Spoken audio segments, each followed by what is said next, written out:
Hey everybody, welcome to True Crime Freaks, my new podcast. I want to tell you about the different ways you can support this podcast. One is you can go to my other podcast, Lights Camera Pro, where I interview TV and film professionals about their careers. And I also do movie reviews and TV show reviews. You can check out one of my online courses. I've got an Adobe Premiere Basics course and a Secrets of How to Start a Podcast course. Those are at thinkific.com. Just search them when you go there. We also have a merch store. Just search the podcast at teespring.com and check out our hoodies, t-shirts, and mugs. I also have a children's book called Feldman Runs Away, which is on amazon.com. You can always support the podcast by going to Apple or Spotify, wherever you listen, subscribe, rate, and review. This podcast does have graphic content. I hope you enjoyed today's episode. Thanks, everybody. So I just have to tell everybody that this is a warning that this episode has graphic content. Every episode we do has graphic content. Ashton Kutcher, the star of That 70s Show, had a date on February 21st, 2001 with Ashley Ellerin. He got to her house late. He knocked on the door and there was no answer. He knocked louder. Nothing. He went around the side of the house and looked in the window. He saw a red wine stain on the floor. Later, it was discovered that the stain was blood. Kutcher left thinking Ellen had gone out. This is the story of the Hollywood Ripper serial killer.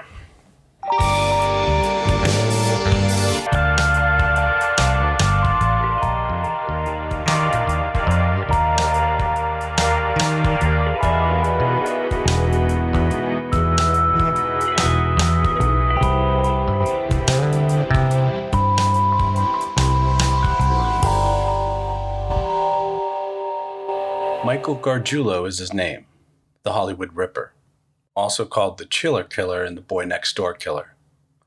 The victims of his murder spree could only be 3, but some say there may be up to 10 people. 1993, Trisha Picaccio, 18, murdered. 2001, Ashley Ellerin, 22, murdered. 2005, Maria Bruno, 32, murdered.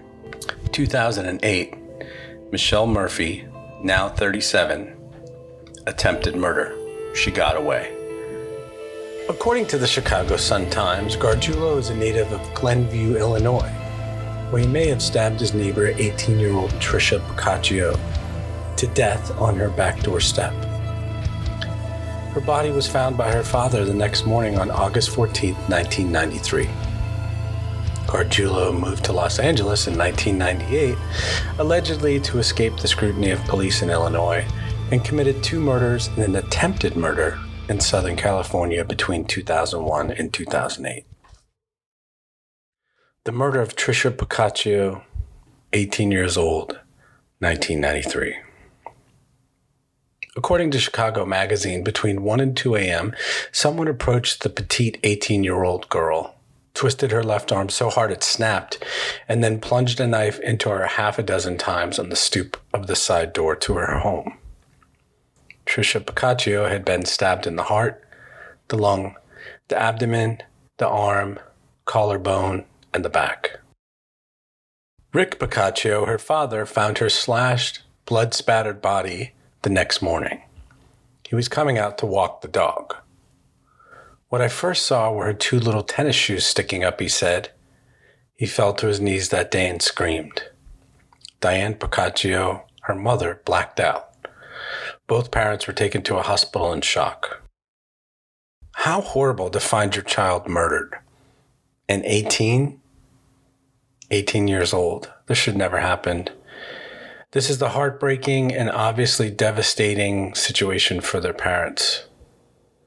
No parent wants to bury their child. They would gladly trade their life for their kids. I was listening to a Dateline episode the other day, and this father had lost his daughter.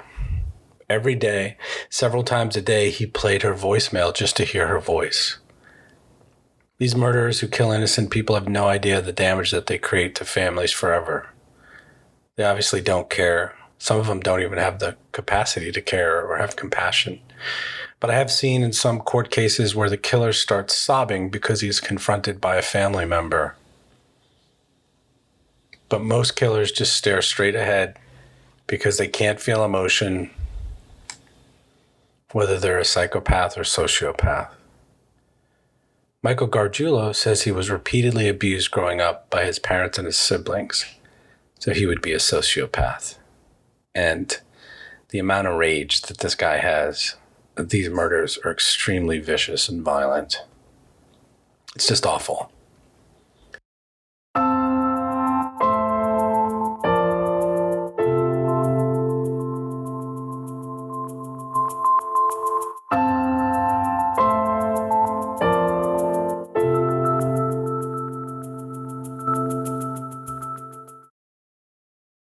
Ashley Ellerin, 22 years old, 2001.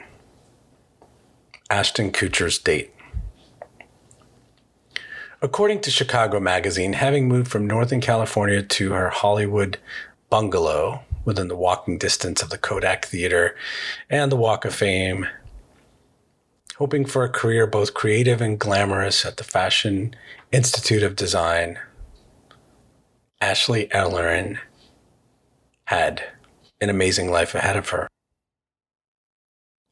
The gorgeous 22-year-old blonde had been romantically linked to the actors Vince Vaughn and Vin Diesel. And in the winter of 2001, she was dating Ashton Kutcher, a rising star in the sitcom That 70s Show. According to CBS News, on February 21st, 2001, Michael Gargiulo stabbed Ashley Ellerin 47 times. Let me just emphasize that, 47 times. Like, I don't know if I've heard of a higher number of stabbings in a murder. 47 times he stabbed her to death in her home in Hollywood. Ellerin's injuries included a neck wound that nearly severed her head and deep punctures to the chest, stomach, and back that in some cases were up to 6 inches deep. On the night she was killed, Ellerin had planned a date, including dinner and drinks, with Ashton Kutcher. Kutcher arrived at 1911 Pinehurst Road at 10:45 p.m. that night. He was late. He was going to take her to a Grammy party. According to The Sun, when she didn't answer, he went inside the house and peeked in the window. He said, I thought I saw red wine on the carpet. Later it was revealed that the stain was blood. I didn't really think anything of it, Kutcher said, adding that he figured I screwed up by showing up late, and he assumed Ellerin had gone out with a friend. Ellerin, 22, was found dead at her home the next morning by her roommate. In his court testimony, Kutcher, now 41, said that when he learned of what happened to Ellerin, he spoke with police and was freaking out because he knew his fingerprints would be on the front door of her home. Kutcher, sporting a mustache and wearing a blue suit, was on the stand for 40 minutes. This clip is from ABC News.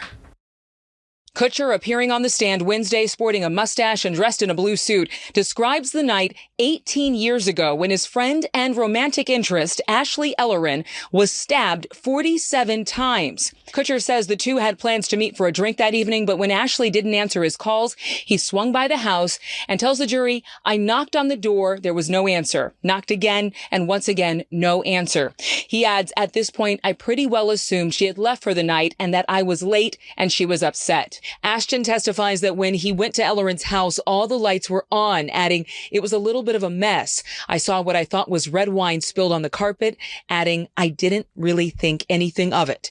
Police now believe that red wine was really blood.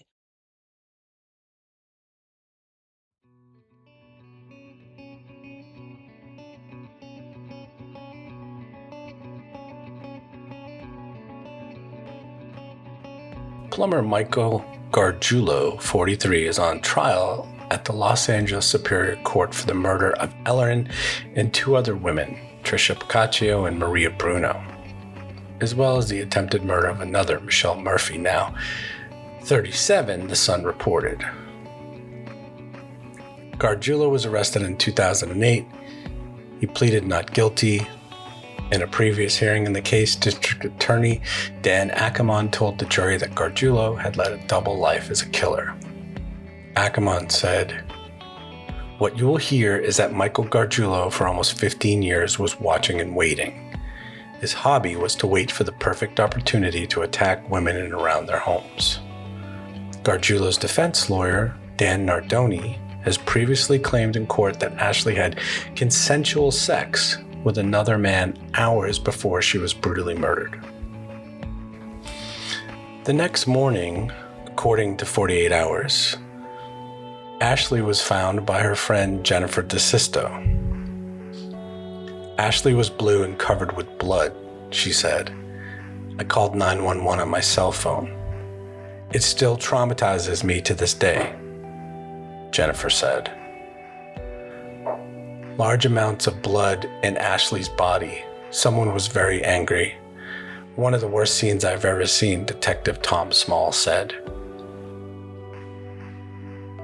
According to Chicago Magazine in September 2003, nearly 10 years after Trisha Picaccio had been killed, the DNA results finally came back. The foreign DNA on Trisha's fingernails belonged to Michael Gargiulo.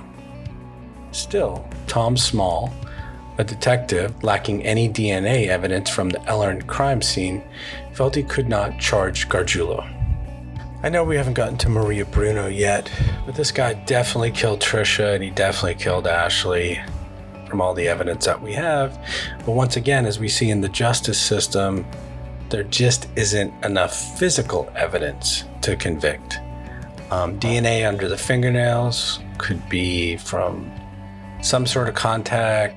The other evidence they found in Ashley Ellerin's apartment was not enough to arrest and eventually convict. So we're still waiting for this guy to be arrested and be in police custody, and it just hasn't happened yet.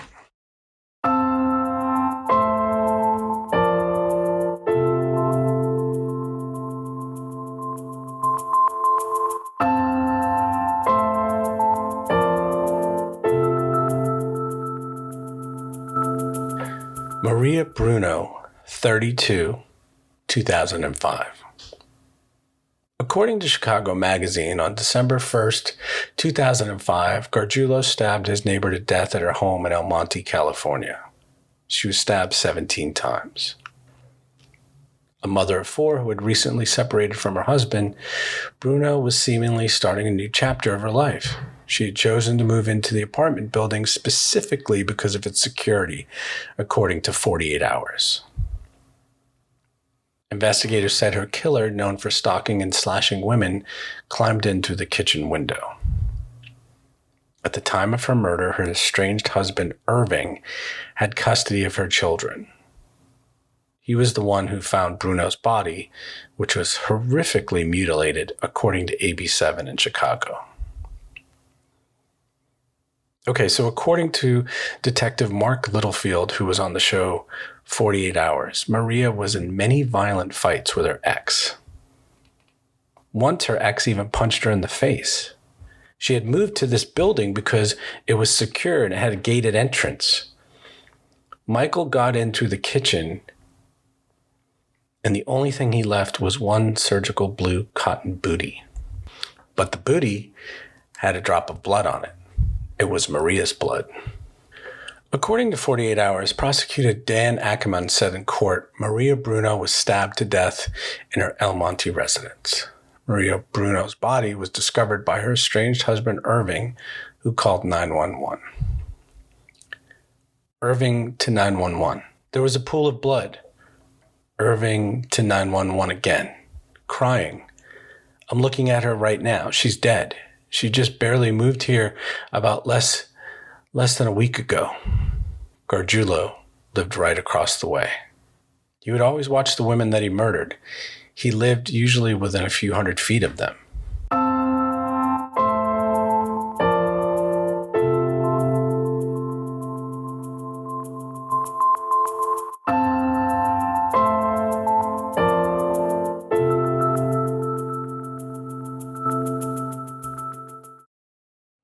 Michelle Murphy, attempted murder, 2008. Gargiulo attempted to murder his neighbor in her home in Santa Monica on April 28, 2008. She fought off the attack, and blood matching Gargiulo's DNA was found at the scene.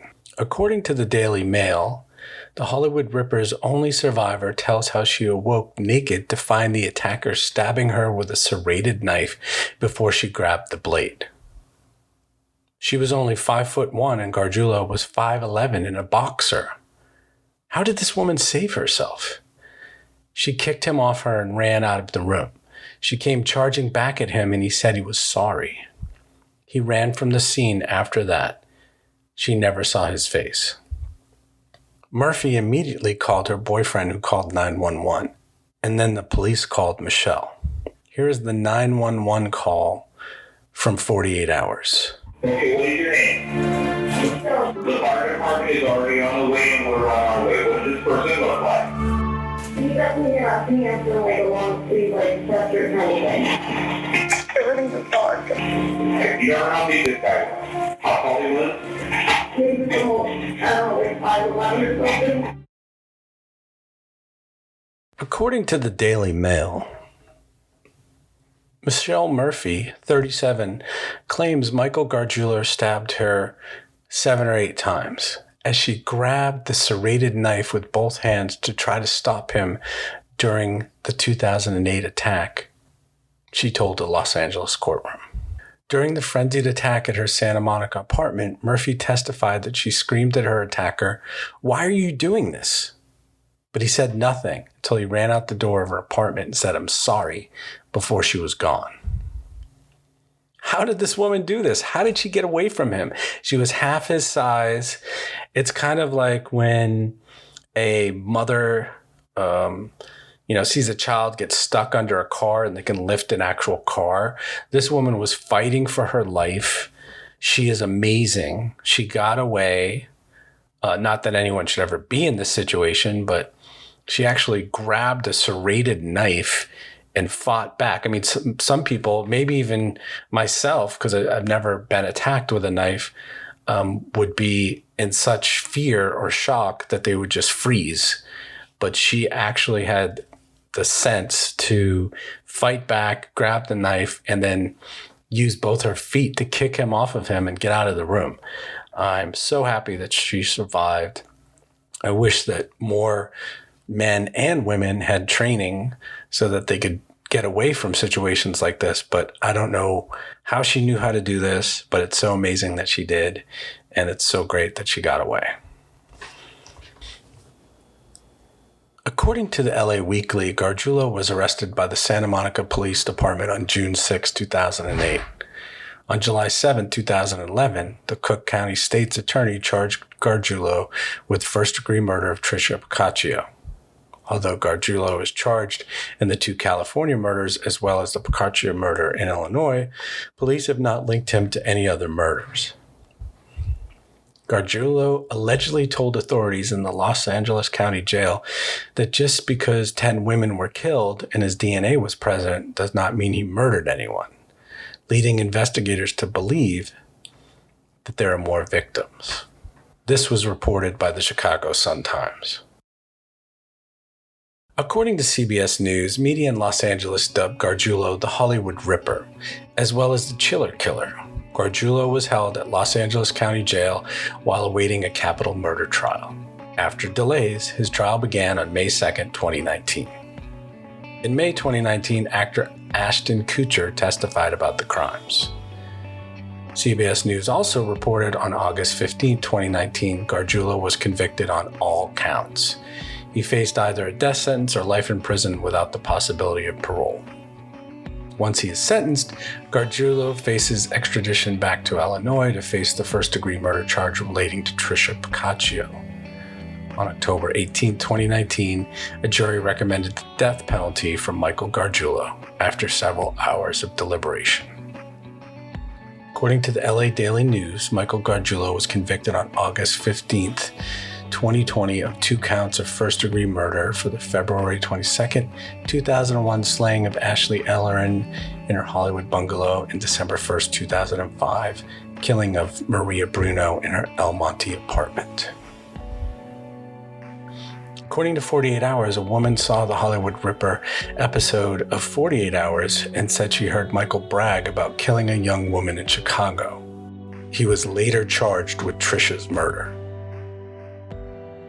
Authorities in Illinois charged him with the 2011 Picaccio slaying. This was reported by CBS News.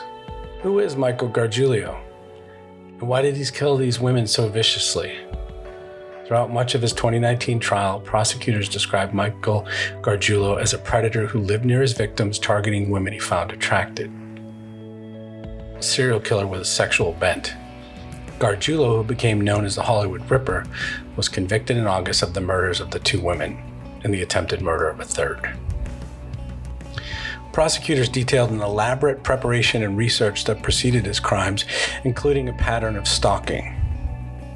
Michael Gargiulo, for almost 15 years, was always watching, Los Angeles County Deputy District Attorney Dan Ackerman told the court, and his hobby was plotting the perfect opportunity to attack women. To put it all into perspective, Gargiulo lived within a few hundred feet of Ashley Ellerin in 2001. A few years later, his El Monte apartment was just across the yard from Maria Bruno. In 2008, Gargiulo lived right down the alley from a then 26-year-old Michelle Murphy. Born in 1976, Gargiulo grew up in Glenville, Illinois, a quiet suburb of northwest of Chicago. He was one of 7 children and would tell a psychologist later that he suffered physical abuse at the hands of his father and siblings, although these claims were never corroborated, according to the Los Angeles Times. Around his neighborhood, Gargiulo had a reputation as a bully with a quick temper. According to Chicago Magazine, Scott Olson, his friend, said this guy would go from normal to crazy in like a second. A switch would flip and he would become almost inhuman. So maybe Gargiulo was abused, and maybe this fueled his incredible anger towards women. But I think there's something else there that made him so vicious in these attacks. According to NBC News Los Angeles, the teenage son of the man dubbed the Hollywood Ripper told jurors Thursday that he didn't want his father to be executed for the grisly slayings of 2 women. Michael Gargiulo's 16-year-old son told the Los Angeles Superior Court panel that is being asked to recommend whether the defendant should be sentenced to death or life imprisonment without the possibility of parole, that it's important for him to have his father as part of his life. I feel like I need him. I don't want my dad to be killed, the teen said in an emotional testimony. I don't see a psychopath. I don't see a murderer. All I see is my dad. Well, that's just really sad. But I'm sorry that this guy is your dad and you need him, but he committed these heinous crimes and he has to pay his debt to society. He has to go away. Thank you, everyone, for listening. I will see you in the next chilling episode. This one was almost unexplainable and leaves me with a what? Why did this happen? None of this had to happen. Why was this guy in such a rage? Even if he was abused, did he need to take it out on these women? And I guess we'll never know because he's never really said why. See you next time, you true crime freaks. Thanks. Bye-bye.